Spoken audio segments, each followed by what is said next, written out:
All right, so welcome back to the podcast. Today we have a very special episode. John Landis, reluctantly. If you guys don't know John Landis, John and I've had the pleasure to work with John for the past going on 7 years. That's crazy to say. So, John, I want to get into retirement is one of the main things I want to talk about. But before we do that, one, thank you for coming on. I knew you didn't want to. I was okay, just a little apprehensive, but I'm okay. Okay.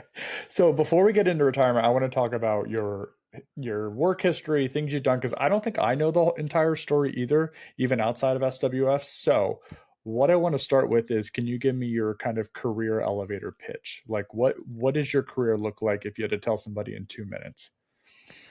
Okay, so I was hired by Al Stewart as a salesperson. He was a project manager. We traveled. I created opportunity. He went me with me as a project manager to estimate, and then when we won the work, he would run the work back in the day. And in the time riding together to different facilities, questioning, talking. He liked my thought process. It Sure. sort of matched what he had in mind at the time.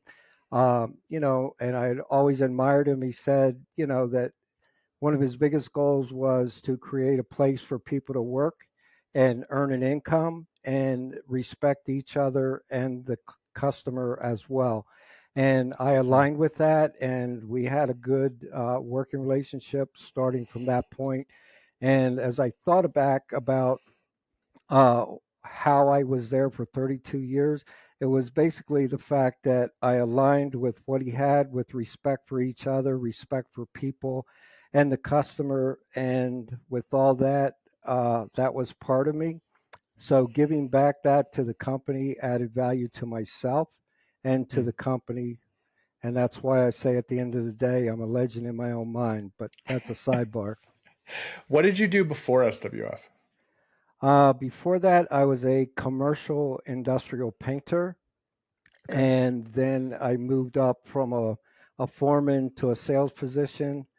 And before that, I was in a family business, which was a farmer's market. Okay. We and Then I took that business over from my parents, who took it over from my grandparents. So I tried to keep a family business rolling.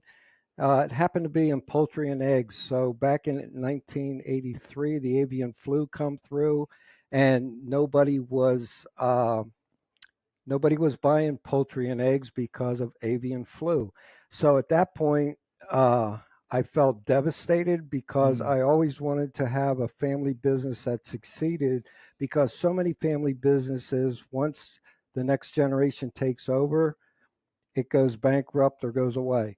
And I wanted to succeed, and I had full support of my parents to say, "Hey, you're a victim of these circumstances. We know you've done all you did." But personally, I took it very hard. So from that point, then I went into commercial industrial painting, which led to sales, which led me to Al looking for a salesperson. And that being a family business, I guess I had a little bit of um, interest because I knew what it was like to have a family business as well. Yeah, I forget what the stat is. It's interesting you said that, but I think it's like 40% success rate for the generation switch, right? And then the percentage just keeps getting lower as you go deeper into the generations for fit, Correct. which is really sad. It is. It is. So if you think about these companies that are 100 years old, like they went through a lot of stuff.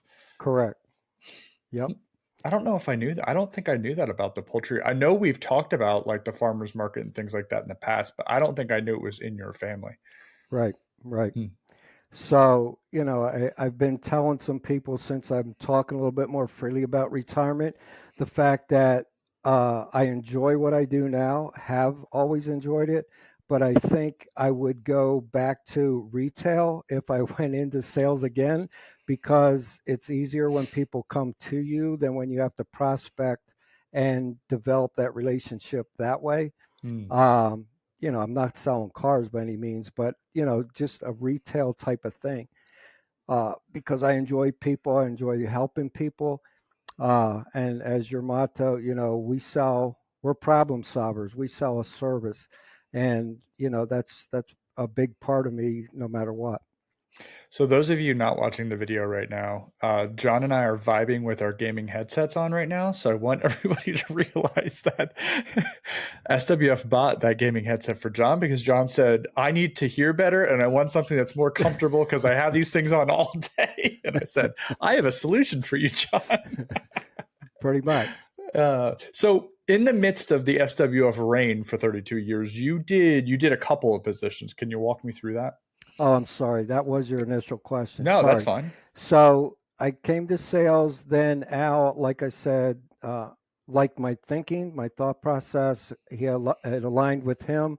So then he put me in the office, and I don't remember how it all flowed, but at one point I was field coordinator, did the hiring, managed the tool room, and did purchasing.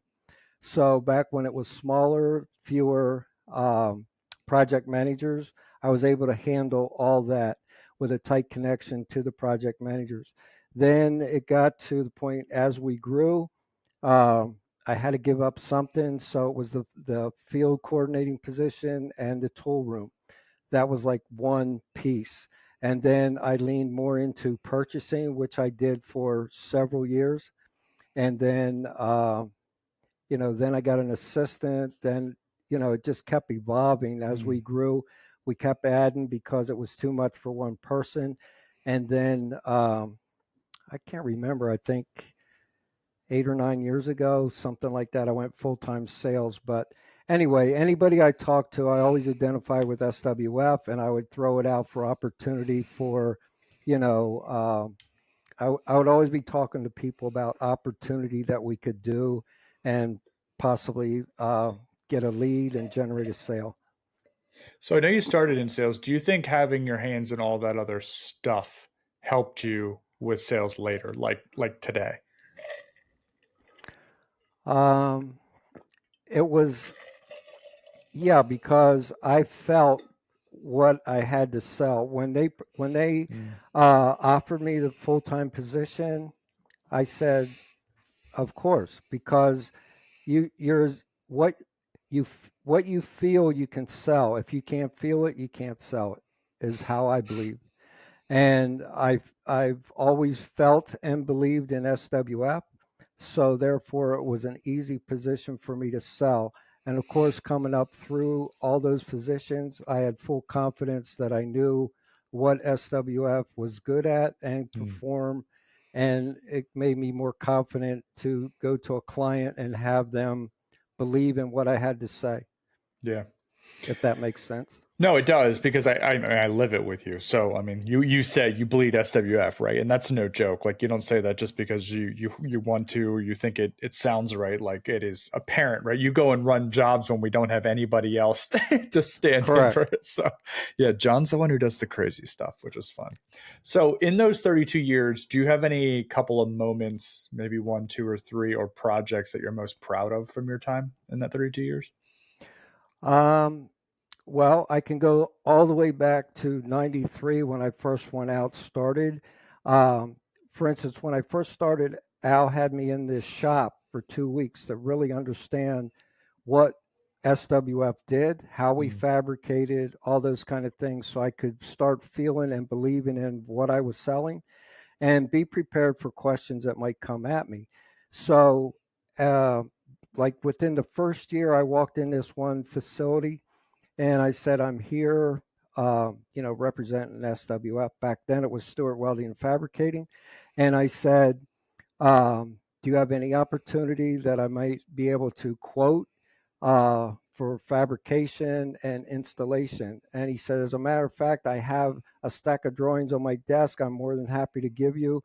And it ended up being, I don't know, it was one of the larger jobs back in the time. I don't remember the dollar amount, but and then once we got into it again, we were ended up with more fabrication. It was amazing job, and I'll never forget it because it was like so big that I brought it back within the first year. The other side of this is sales is timing. So it was like mm, the right time. I was at the right place to get the opportunity. it was a good fit for us, and Al quoted it for that reason, Yeah. to win the work. Yeah. So it was a win-win all around, and it was local. It was in Myerstown, Pennsylvania at the time. So after that, the I don't know, Stuff Pops Yeah. was a startup company that was very impressionable. It was a new build and a startup, and it was a timing factor. Yeah. Back when we had COVID, it was a new build, and we were able to work there and keep all our guys busy. So again, it was a win-win for SWF and the client at that time. That's a good And one. then the next one is the most recent was the Amman uh, relationship that was created, and uh, I don't know what else to say. I mean, it that was a blessing in itself, and you Timing. know, correct. Again, timing, and the other side of what I do, what's critical is to have the SW internal team buy into what I look at as what I see as a great opportunity. Um, and I don't want to call it a sell, but they still have to understand, because when you meet a client, you're at a facility, you feel the need of a customer, then you bring it back to the SWF internal team estimating. They have to believe in it as well to make it a win-win. How important for sales or BD is it to have a solid relationship with your ops team? 100%. Why? Because if they don't believe in what you know and what you bring as a good opportunity, uh, it kind of gets pushed to the side. Mm. Again, it goes back to respect. It's like sometimes when you're in BD, you bring opportunity and you quote several projects and you don't win, but there's always that time you're going to win one. And so it's like, how valuable is their time? What other clients are bringing in opportunity? And it's a respect thing. You can't be just driven on your selfish needs. You got to be open to, what's in front of them and on their desk. Mm. It's not just about you. So it's always that respect is a huge word to me, and understanding what the other person it has on their desk or in front of them, that's important. Yeah, because I know like examples have come up in the past where, and you've talked about this, where you've been working a customer for months, maybe even years, and then you finally get that one, that golden egg, right? That they hand you for an opportunity. And what happens? We're too busy to quote it. And Correct. it's like a stab right to your heart. And I can see that. But then, at the same time, like, you can't ask for something that doesn't exist from them, right? Or you have to sit down with them and say, okay, this golden opportunity that I believe in is, what is it more important than? And those are real conversations we have to have as a team. Absolutely, absolutely. But in the last several years, that has become more open, because when you came on, you brought on a new culture and you knocked down the silos. There's a lot of variables that were involved in that made it harder for Yeah. an internal sell. And now that we've broken down a bunch of walls, it's a whole lot easier to communicate and have those types of meetings that are important to SWF, not to individuals. Yeah. I mean, well, we're not motivating silos, right? I think Correct. when you have a commission structure, it's very easy to be self-involved and self-motivated, but that means you're probably doing more, or not handing off things that you should be, just because you want the commission. Right. Right. That's good. Uh, Any memory from, I know you have a million of them, but anything from Al specifically that jumps out that you think is funny, or that just showed the type of person he was? Because I mean, the man could literally solve almost every problem that the shop could take on. Anything come to mind over the years? um, just one of the funny things that I remember. Well, two things. One, as a sales car, we had a Chevy Spirit or Sprint. I forget. I think it was the spirit. Yeah. It was a very small car. We actually rode in that thing shoulder to shoulder because it was so small. We went to a client, the guy's standing in the parking lot, and he's waving me to pull into this space. You know what it was? Between two parked cars. I mean, literally between two parked cars because it was so little. So Al looked at me with these, big eyes. It's like, what the heck is this guy thinking? It was so funny. Um, the other one was he was a real realistic person, and he knows that I believe in God. I go to church all the time. And this one guy we were talking to, he didn't understand this guy could call himself a Christian, and he was questioning that. But anyway, we're driving down the road, and he said, Johnny, I got a question. He said, you've been in church all your life. He said, I don't understand why churches always build with high ceilings when everybody's paying for the heat that goes in that building. Wouldn't they have lower ceilings so it would be more efficient? And I said, that's a very good question. I don't know the answer, but it's like that's how he thought all the Yeah, time because, like, he was you know, practical. do you agree that's the Totally. person he was, correct? Yes. Yes. But it's those kind of conversations that he and I would have, and just made it fun. Yeah. Yeah. I mean, has to be one of the most driven people I think I've ever met in my entire life. 100%. Just And yeah. I was Crazy. I was happy to partner with him. The other thing that was always appreciative of that I don't know how people always viewed Al, but he was a very humble man, Yeah. and he would the way he put money back into the company all the time. He was trying to stay up, stay competitive. He was putting money back in the company, and I'll never forget he had this minivan that he was using for his personal His green Dodge Caravan. yeah.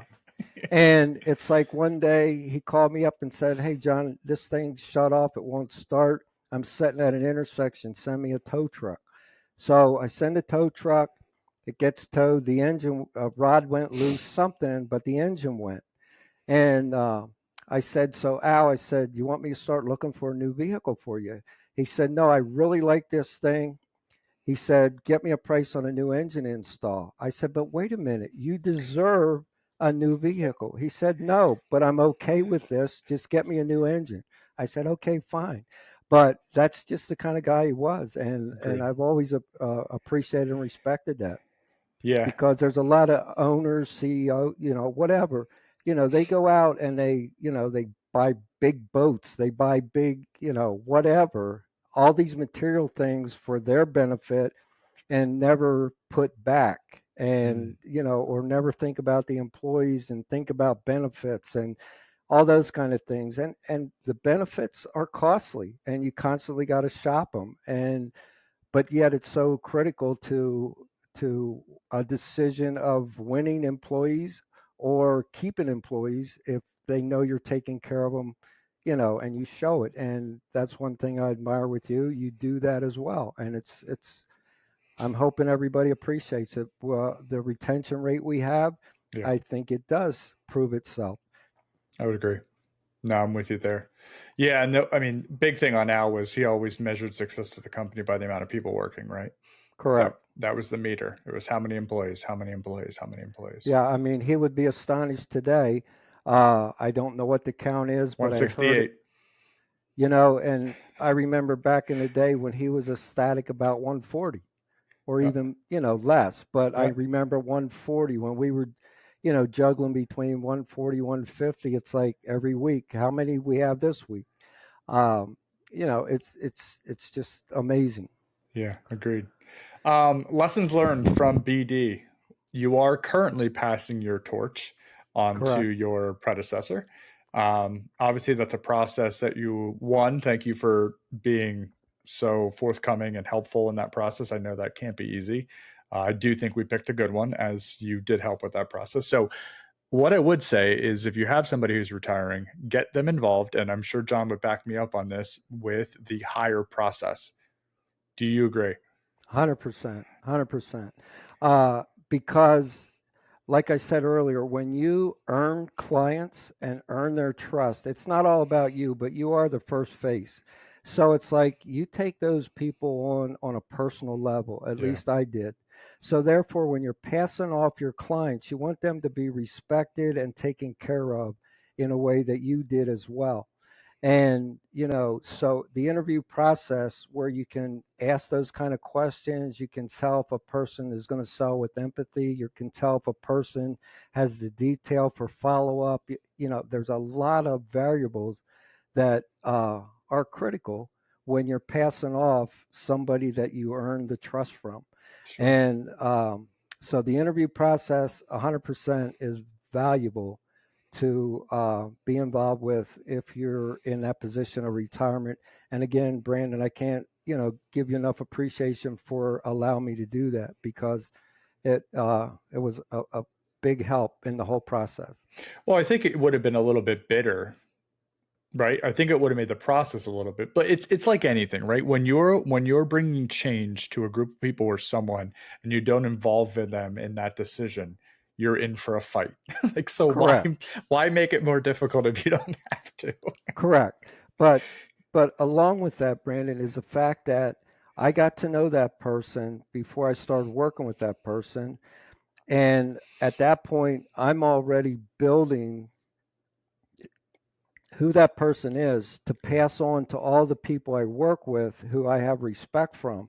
So they're looking at me to say, if you trust them, I got to make sure I give them a complete chance, yeah, sure. instead of going in with walls up, or what's this person, who's this person. And that's what I tried to do with this whole move, Yeah. is get to know my predecessor as good as possible and feel very confident, so when I made introductions to my team, PMs, estimators, that I could sell my predecessor as well, with confidence, and they felt that confidence, and it just helps with the whole process. Yeah, I mean, just from today, it seems like you guys had a really good day yesterday, and Tim was very comfortable with her right out the gate, and I was like, "Well, that's one of the hardest people she's gonna have to Right. meet." So, yeah, Well, no, she's did a there's great job. our estimator could be a little challenging, but I Yeah, think I he's I a even big got bear. him. Yeah. Yes. So, lessons learned in BD. What would you, and it doesn't have to be person specific, but like younger people coming into the business development role, I run across a lot of sales people on LinkedIn, as you can imagine. What's the right way to do it, John? Um, I don't know if it's my generation, but there's still something about that face to face. I Mm. mean, even though when I'm prospecting, a lot of times it all starts through an email process, but at some point, and everybody's time is valuable, so they don't want to take the time to see you. Um, right away necessarily, but at some point, I like to try to get to see a face to face, and then lead into like a shop tour, to get them acquainted with, when they have eyes on what we do, feel the culture of our shop and our business. I think that is so impressive and goes a Mm. long way in building a relationship, which that's who we are. We're a relational company. Yep. Um, so those are the things. Younger generation, it's funny because I was just talking to another salesperson around my age, got a few more years to retire, and they were saying, since COVID, nobody wants to see you anymore. It's not as easy to stop in and talk to somebody face to face. It's not as easy to stop by and drop a box of donuts. It's not as easy. It's not like that little handshake thing you did, just to get a feel. You would talk to somebody. What do you see coming up for 2025? You used to be able to go sit and talk to somebody. Now it's all over email for the most part. uh, it's also like one of the things I learned, and I think it was from you, that I always remembered, that I passed on to my predecessor. No matter who you're talking to, one of your first questions is, what's the best way to communicate? Reason being, everybody's busy, and if you don't communicate to where they're at, whether it's email, text, phone, Right. whatever, you miss a lot of stuff. And though, as busy as people are today, it's hard enough to get them to respond, even if you go the right channel. Correct. So, um, you know, you, we have a lot of projects in house now that everybody you talk to, every PM says, I'm waiting on answers. I'm waiting on answers. And it's not like you're not trying to reach out, but it's like people don't take the time. And it's frustrating for us because we can only help you if you help us. Help Mm, us help you. And they don't get it. yeah. And I have to say, part of your success, I think, John, is your ability to evolve. You are an Correct. open-minded person. I think people get stuck in their ways and don't want to evolve. And if I can't get face to face with you, there's no path to success. But I think what you said there is, just with asking someone how they like to communicate, it's not about how we want to. Right. Right? You got to meet them where Right. they want to be. That's the hard part. Right.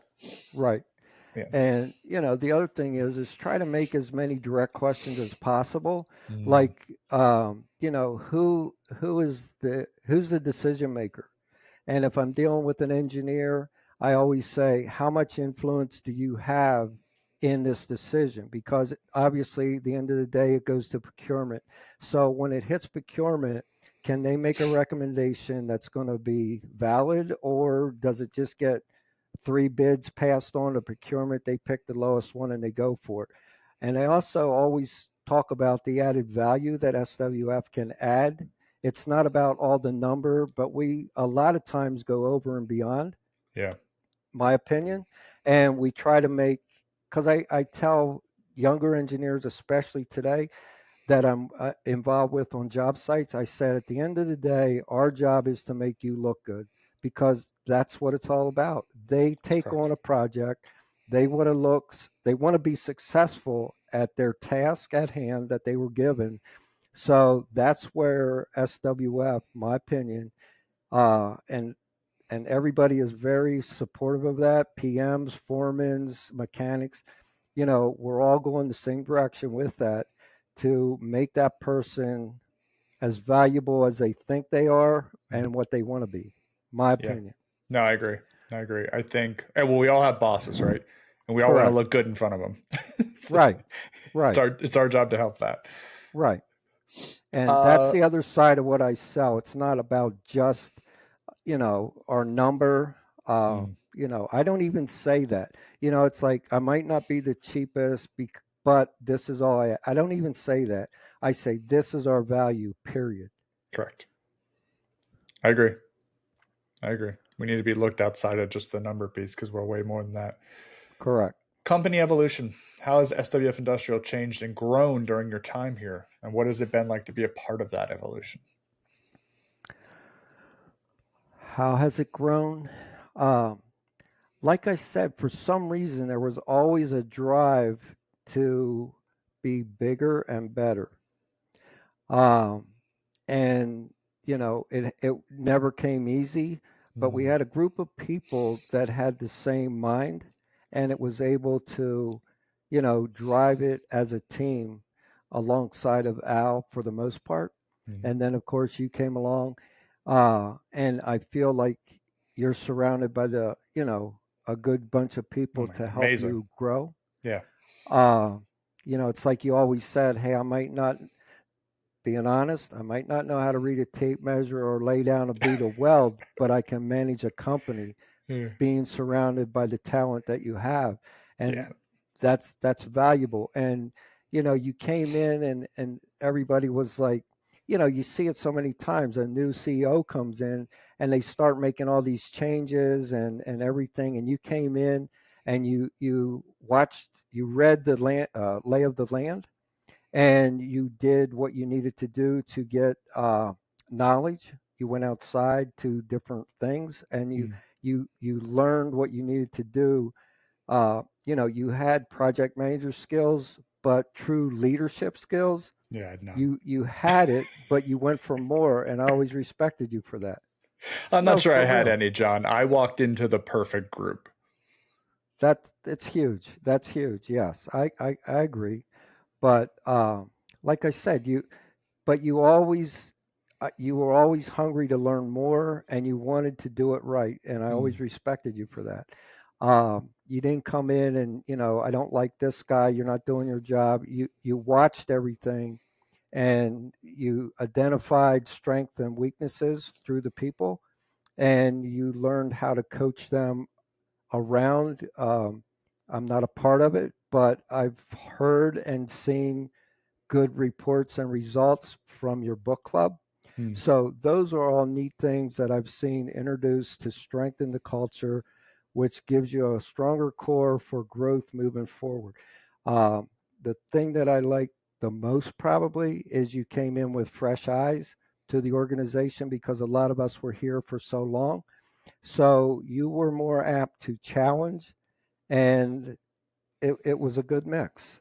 No, I you and think I have talked about that pretty extensively about correct, that diversity of thought and making sure we keep that front of mind, right? Because we are very heavy on internal promotion, which is amazing, but can be a trap. correct. Yeah. Yep, 100%. Well, I didn't ask that question. Thank you for all that. I didn't ask that question specifically for that, but thanks for covering some of that. Yeah, I'm not. But you, I know you're good. the way I you want the ask it, listeners to know I'm not throwing them over the plate so John can make me feel good. no, but it's all things that I identified Yeah, through all I'm with these you. years that are important to who we are and where we're going. I totally agree. No, I'm with you. Okay. I do tell a lot of people, it's funny because when they ask the story, I do tell them that I'm pretty sure I'm possibly the last person on the planet Al would have wanted in this seat. Uh, no, We're so opposite. right, He's drive to a fault. I'm pretty opposite of that. I'm a 5 to 2:30 try to be kind of guy. Like when my day's up, my day's up, where Al will stay till the owls come out, right? The correct. OWLS, like that, he was that guy. Uh, Yes, and we're very opposite in that way. And he was a rule maker to control the mass, where I'm like a rule breaker and just want people to act like adults, which is too far one way and too far the other, trying to find that middle ground somewhere, right? And we've had those conversations like, do I live in the meadow with the butterflies too much? Yes, I right. do. Sometimes. So, along with that, just real quick, is the fact that if an individual acted up where they needed discipline, instead of disciplining that one individual, he would come up with a new policy and put it in the handbook and discipline the whole company. Yeah. And that's one thing that you changed, which is better. But he was always a guy going forward, so he only wanted to deal with it one time. Yep. So if it came up one time, he found a solution, a new policy, and he moved on. That comes up again, there's a way to handle it. That was his thought process. Um, but I didn't always agree with that. You know what I Yeah, mean? Like, sure. Well, and part but of that, whether it was I don't like conflict or it was a waste of time, right? Because if you're moving forward constantly, you don't want to have to deal with the same thing twice. right, And that and that was mentality, his I could thought see how that process. would be irritating, right? Like it's annoying. Yeah, I'm done with it. yeah, yep. Oh, it's amazing. I mean, if I'm not mistaken, one time he took a whole week's vacation while the family was having fun. He was sitting at a picnic table rewriting the whole handbook. And But if I'm not we are complete mistaken, opposites. right, right. Um, but he wanted it done and, put a lot of thought into it away from work and just put all his thought into it, do it one time, it was done, and he's moving on. Yeah. It's not easy. None of this It's is not easy. And to do what he did in half a lifetime is incredible by himself. by For the himself. most for the most part.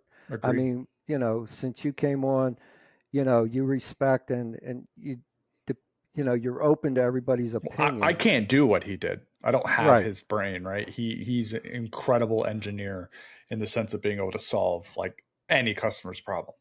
right, right. I can't even hang a picture, so uh, I could hang that calendar behind you, Johnny. yeah.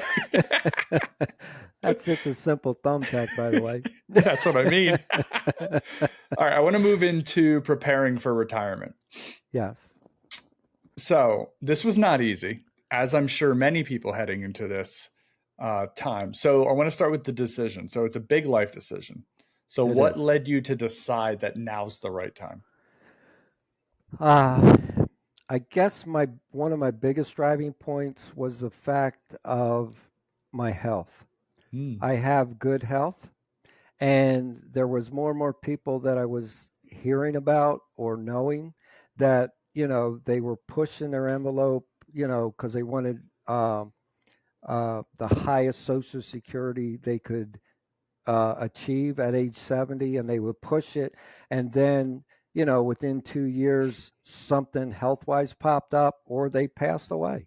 And it's like, I don't want to do that. Mm. I gave all this time and life to working, and it's like, now it's my time, you know to wake up and say, oh my gosh, every day's Saturday right now. It's not just a weekend, every day's Saturday. I'm going the to be so biggest pissed at you in March. the biggest fear of that is Saturdays I spend the most money. so so every day being Saturday, I'm going to have to learn what that really is. Saturday with But a budget. Yeah. correct, correct. I mean, So there's we have also talked about this, and I think it's very much a generational thing. I feel your generation, because there's a couple in the company right now that I have reviews with that are in the same space, and I feel like there's a real synergy between identity and work for your generation and how they like they're like one thing. And so stepping into retirement, I feel like, is a huge piece for people getting over, like, who are they then? That's correct. That's correct. What does that look Uh, like for you, or what did you go through that? so with that, it's like, for 32 years, my identity was SWF. I had Mm. had more than one time my wife came to me and said, John, you don't own the company. It's okay. You don't own the company. And it's like, I caught myself in that because, I was always trying to, um, I hate to use the word, but prove my value, Sure. you know? And I think the older generation, the ones you're talking about, feel the same way. That's just how we were raised. I don't know what the word is, but that Hmm. was our generation. You work hard, you show up on time, you do the extra when you're asked or whatever. Um, and so you live for the company, and you're going to get, you know you'll get a return from that, you'll get Hmm. recognition from that, it'll help you with your pay scale, whatever. But it's like, now it's totally different. I show up, and we had to do the flexible schedule thing, and it was concerning to me at first, because in my mind, here I am selling commitment due dates and delivery dates, and um, shutdowns that'll get done on time. And it's like, well, these guys are only working 40 hours, and then they leave, and there's still work to be done. It was hard for me to wrap my head Sure. around that, but it's come around, and it's all worked out anyway. Hmm. But when you're used to that, it was a little switch, you know? Yeah, for sure. And just so everybody knows, like, when I started at SWF, everybody in the company was on 50s. It was mandatory 50s. So whatever the shop was working, everyone worked. Obviously, minus the field, because the field works to whatever a customer's calendar is or whatever their expectation is. But if it's the office, if it's the shop, if they're working 50s, that means everybody in the office is too. So it was quite different. I hated it, which was why one of the first things that changed was that. Yeah, and it's like the other thing as far as the office, back in the day with Al. Hey, if there were field guys out working till 5 o'clock, he wanted somebody available in the office, that if somebody in the field needed something, they could call back and make it happen. And Yeah. that affected me because I was in purchasing. So he always would ask me to stay the extra, so that they were covered in case they had a need for the next day or whatever that looked like. Even Yeah. though a lot of the vendors were closed at 5, I still was there, right? Yeah. Yeah. So back to the identity thing. So obviously, when I Sorry. said early, no, you're good. When I said about bleeding SWF, like, this is exactly what you're talking about. Like, I know you have hobbies. You're very much a very communal person, obviously, with church and everything else. So it's not what people may think, well, then you just don't have anything else to do. And I don't think that's the case. It's like, it's what was really important to you for that Right. long. Right. So I guess along with that is uh, the struggle is identity, socialism. What am I doing for social? Yeah. Um, because I love people. I never meet a stranger. I love people. Uh, so with that, and then it's my value. So when you're in the business like this, you set goals, you try your best to meet those Yep. goals, you have something you're aiming for. When you're retired or heading toward retirement, you're basically saying, okay, now my goal is enjoy life. What is that going to look like? Yeah. What's the quantifiable measure of that? Correct. Correct. Is Mm, it is it time with family? Is it time with friends? Is it time given back to nonprofits? With my time, they're kind of hand in hand, like what you identify with and your value, if interesting. that makes sense. It does. I don't think I connected the word value to that, but it makes a lot of sense, especially from a goal oriented, like I'm a very goal oriented person, but all of my hobbies have goals. I set goals for everything in my Right. life. But that also is a curse at the same time because then I'm on vacation and it's Thursday. We're not leaving till Saturday. I'm packing up my luggage, right? Because I'm Yeah. like ready to go to the next thing. Jenny's like, just relax. Yeah. Yeah. It's very hard for me to do that, but it's because I always have this giant to-do list, which Right. I love, but is also infuriating. So, okay. So you're trying to figure out what that value proposition is back to your everyday. Correct. Mm, And then it's like I haven't really talked to a lot of people about me retiring yet in my social world, but like I got a call from somebody that I told, and they said, "Hey, could you give us 8 to 10 hours a week?" For campaigning for fundraising. Could you, awesome. another guy says, can you give me uh, six, 6 to 12 hours a week for this? And it's like another You already friend of got mine, second jobs. yeah. And another guy, he is a groundskeeper at a golf course. He said, John, you like to mow? He said, let me know when you retire. I'll hook you up. You come out early in the morning, you mow the greens, you go home and enjoy the rest of your day, and you get free golf. There's so much going on that people are throwing at me, and it's like I just need time to de-stress from my mind. Yeah. Like every day I wake up that my feet hit the floor, I'm challenged with what's that day going to look like? Who am I going to call? Who Mm, can I prospect? Who can I close? It's all those things that I've been processing every day for years. And yeah. it's like to wake up and not think about any of that. Uh, I don't know what that feels like. Scary. No, no, Okay.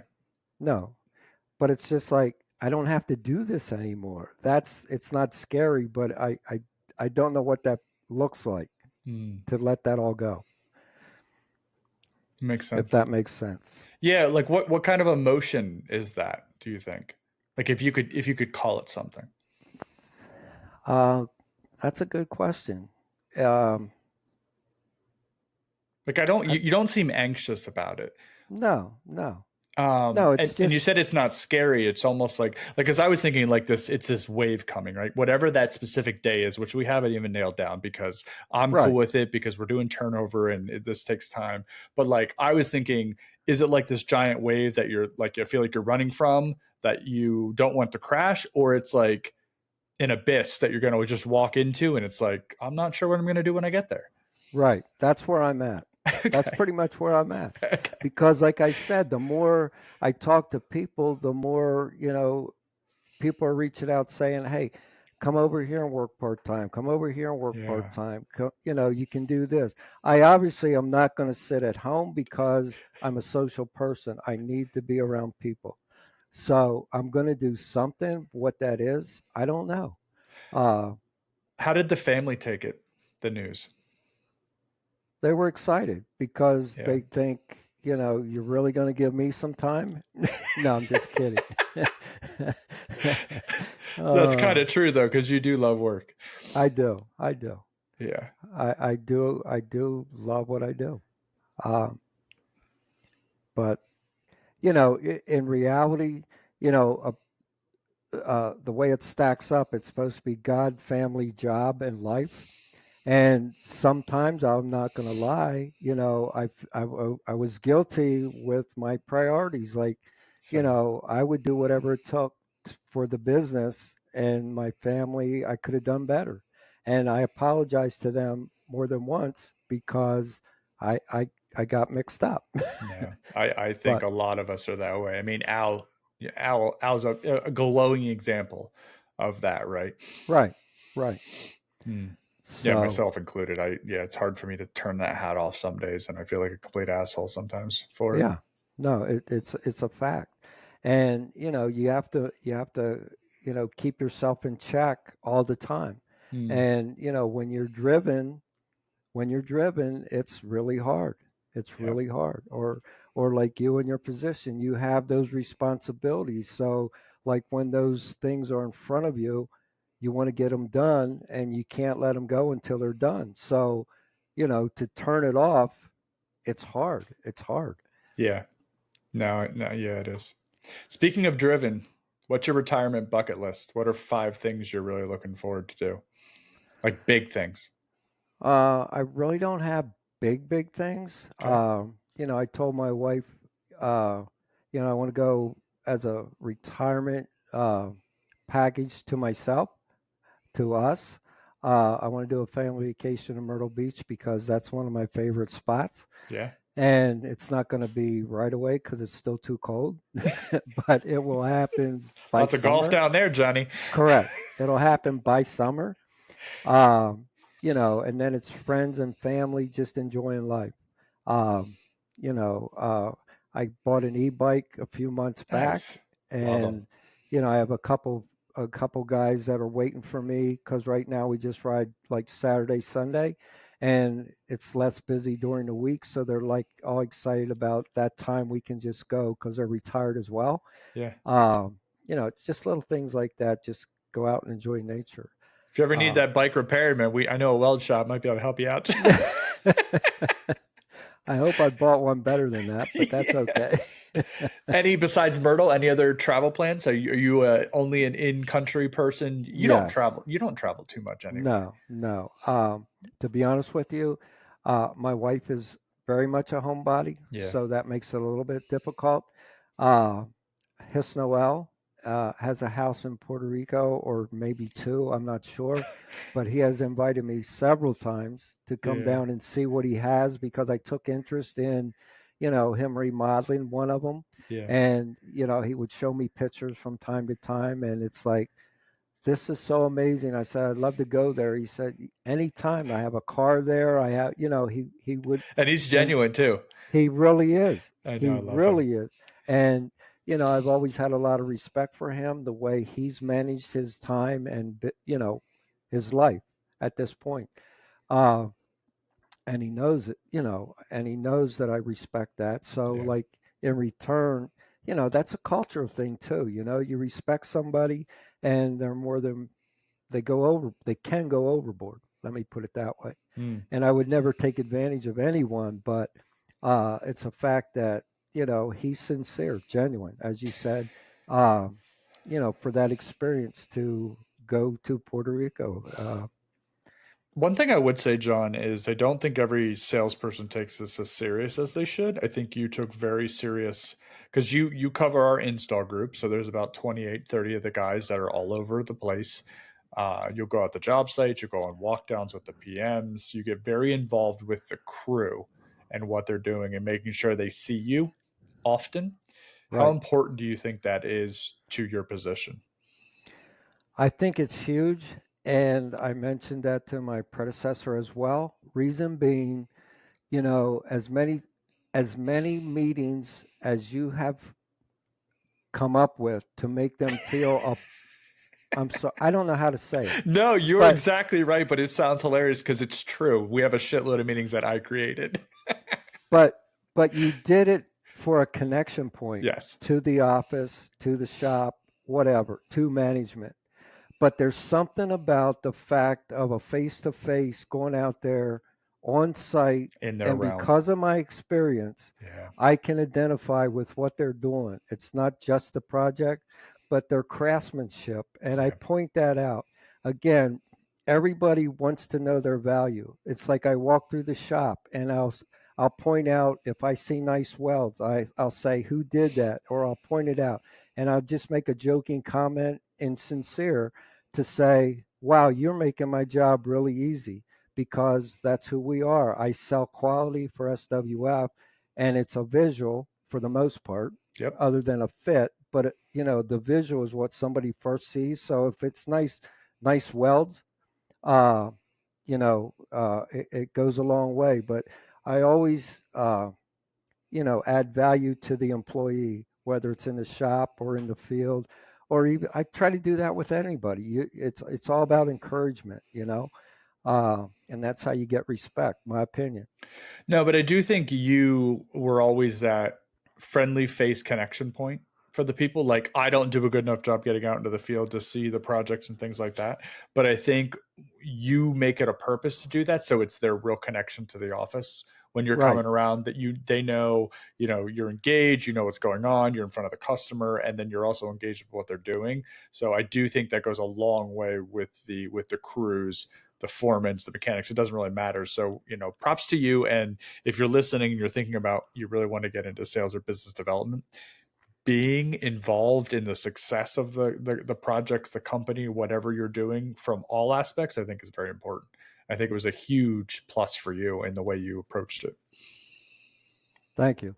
Yeah, I mean, it's not. And then I like to do it because the customer sees me involved and knows I care for our employees as well. It's Yep. like I didn't just close a deal, I closed a project, and all that is part of culture to say who SWF is. We care about the employees, we recognize them on site. And then if the customer happens to be around, of course, that gives me another opportunity for a face to face to communicate with them, and they know that I'm engaged in the project as well. That if they don't get any answers or need something more than what the PM is providing, they can call on me, and I'm another voice for Yeah. SWF. You're And not that's just the other selling. reason why I do it. Yeah. No doubt. Staying connected. You've been an integral part of SWF Industrial for a long time, 32 years. Do you see yourself staying connected with the company or the industry in some way after you retire? Um, I don't see myself being connected to the industry. Um, and it's not that I don't like it, but I don't have a purpose like I did when I was working at SWF. Mm-hmm. Staying connected, I would hope so. Because I built relationships with a lot of PMs, and more, but more so with the PMs. But to come back and visit the shop and walk through the shop and stay Oh, connected with picnics crew. and parties and all Yeah, that. Yeah. like crew leaders, all that kind of stuff. Um, yeah, that's of high interest to me, because they've been a part of my life. The other side of that, Brandon, is I look back and I think about how many people I literally had a piece of hiring or Mm, hired that is still with SWF, and that's also a highlight to me. Like a Dan Armstrong, or some of the field guys, Eric Stark, Brian McCumpsey. Some of those that have been here for a long time that I had hired, or I was a part of working with Molly back in the day for Sarah, and to see how far she's come along within the yeah. company. Those are all good memories that I have, and uh, I don't know how else to say it. Yeah, That's brilliant. Advice for future retirees. What advice would you give to others who are preparing for retirement, especially those who may be struggling to find purpose beyond their careers? purpose beyond their career. Uh, I guess there comes a point where you have to realize there is a life after work. Mm, Uh, when you put so much into work, my generation, there is a life, and you will be okay. It's like, um, one of the things that I struggled with before I even gave notice was the fact that I'm going to be living on fixed income for the most part. I have a 401k, I have different things. I'm set up, but just the idea to hear fixed income, uh, it just baffled me a little bit because as long as you're working, you can afford it. You can go in debt, you're going to get it paid as long as you're working. That's your mentality, right? Yeah. So when you know that your career's ended and now I'm going to be looking at a fixed income, Social Security, and you have these other things, but it's still identifying that comfort zone. Uh, and that was just a little bit of a hurdle. Yeah, that's good. Uh, Along with that, like I said, is the social, the value, and again the identity. So when you get over that hump, that you're going to be okay, and you will find something because people start talking, just like I said, all the opportunity that come flying at me, and then it's like, okay, now I'm overwhelmed again because what what do I want to do? Do I They want to love me. work? They all love me. Yeah.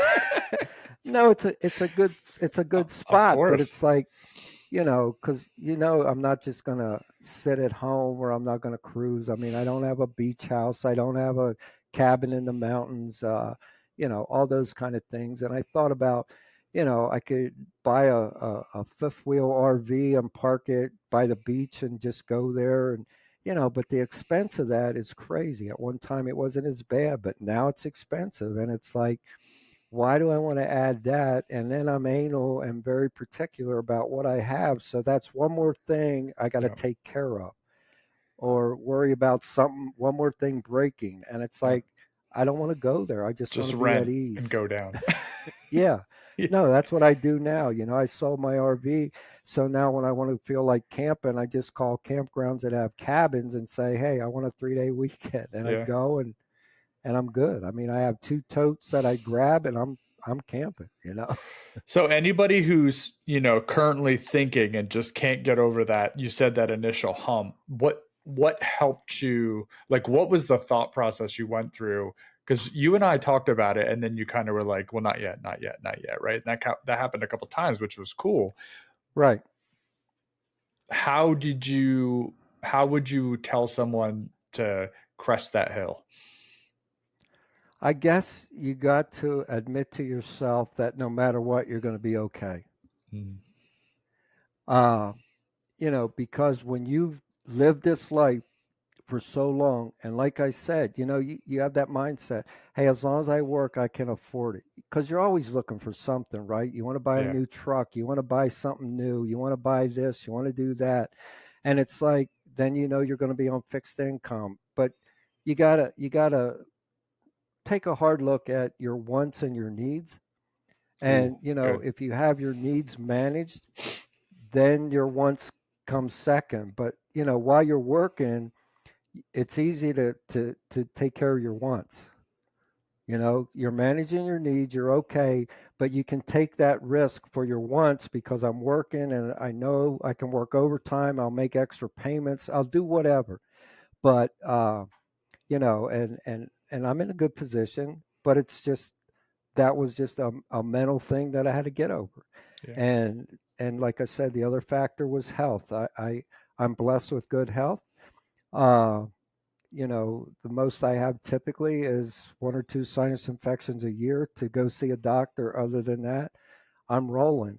And I just want to enjoy life while I have my health, because you look around and it feels like younger people that I see, getting knee replacements or just anything. Yeah. And it's like, I'm not anywhere close to that to my knowledge. So why not get out when I can get around and just enjoy and be around people? Hmm.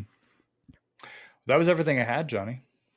Okay. Hopefully I How'd gave you that good feel? answers, good content. Yeah, good. I'm Listen to good. you. You're so hip. Good content. uh, no, Well, no, I, I I, want to say one, thank you for the time that I've gotten to work with you. Obviously, we have a few more months left, which I'm going to love, right. but um, being open. We had some serious, real conversations over this past 7 years. And, Right. obviously Al talked about you a lot, especially early on. I think you and Brian were his main trusts. Whenever he had things, it was always, where's Brian and John, or what do Brian and John think about that? So thank you for that whole period. And, and helping him, because, he never had a partner, and he was Right. always searching for one. And I feel like, between you and Brian, you guys were about as close as that could be. Yeah. So Yes. thank you Yeah, for he that. And did. He did try to venture out for a little bit of partnership, and they didn't last long. The people weren't who he thought they were. yeah, Whereas Brian and I feel, held steady to who we were and what we wanted to give back, which was very valuable to him and ourselves as well. yeah. So thank you for that. And thanks for, the last 7 years, and obviously more to go yet, because you still have goals to hit. Right. They're not going away Right. till they're going away, John. Thanks for coming on. I know this was a little iffy for you, but I do think what we talked about, especially the retirement stuff, it's a real mental block for a lot of people. It is. And It I is. think it's very similar And to what you said, is that identity and realizing that you're getting through your head that you will be okay. right. 100%. The values and Yep. needs was really good. Or the wants and needs, that was very good too. Well, dude, that Yep. was No, I everything I had. Do you appreciate have this. anything you want to talk about? Anything you want to promote? Anything you want to say? Nope. I think I said it all. I feel good. Okay. You know, it came more natural than I expected, but Yes. uh, That means I that did was my all job, good. John. Yeah. Yeah. Uh, That's but good. because I had no idea where we were going, I had a little bit of an idea, but yet, you're never prepared. So I just spoke my heart. That's all I want, man. Well, thank you But for coming on, and I guess all right, I'll see you tomorrow. you got it. All right, All buddy. right. Thank you. Thank you. Yep. See you.